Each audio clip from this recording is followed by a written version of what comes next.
Aujourd'hui, je suis sur un chantier à Rosedale avec Maïté.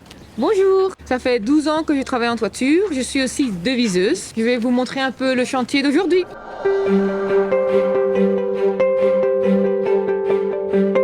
En fait, tout au début, chez Deleu, j'ai commencé en tant que manœuvre. Du coup, c'était vraiment en bas. Comme vous pouvez voir ici, c'est vraiment ramasser les tuiles, les mettre dans le camion, faire un peu le travail moins important que sur le toit. Après, j'ai été qualifiée, on m'a vu pour mes compétences. Et après de là, j'ai été chef d'équipe. Et c'était beaucoup de responsabilités. Du coup, gérer un peu les toitures, les équipes et tout ça. Et après, il y a 2 ans, j'ai eu une promotion et que j'ai pu faire des devis.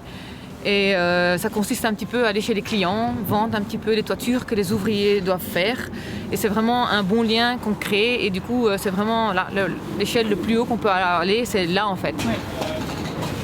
Et les clients, ils vous voient arriver, ils sont... C'est toujours surpris, on va dire. Oui, c'est au début, mais on doit monter sur le toit, madame. Mais pas de souci, je suis Spiderman, hein, on y va. Hein. Est-ce que tu as coupé des chevrons déjà? Ouais. Ok, tu peux monter tout dans le bac, tu peux monter le bac maintenant.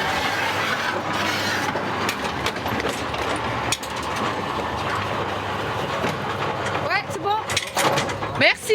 Qu'est-ce que tu aimes le plus dans ton métier? C'est le travail de avant et l'après. On va dire vraiment refaire une toiture de A à Z. Et après, à la fin, on voit vraiment l'effet que ça fait de voir des nouvelles tuiles, une isolation. Les clients très contents aussi. Qu'est-ce qui t'a donné envie d'intégrer ce secteur? J'ai été élevée un peu par mon tonton. Et du coup, j'ai dû toujours faire des travaux physiquement. Et j'ai eu goût à tout ça en fait. Et il a cherché une école qui pouvait m'adapter à ce que je voulais faire. Et il a trouvé une école de garçons, en fait, et que j'ai été la seule fille dans toute l'école. Et j'ai eu tous mes diplômes, menuiserie. J'ai fait des années de spécialisation en toiture.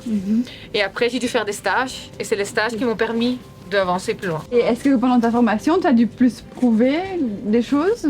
Oui, c'est toujours compliqué, que ce soit depuis l'école et depuis les stages, il faut toujours se prouver, je crois. Mais quand on a de la motivation, ça va tout seul.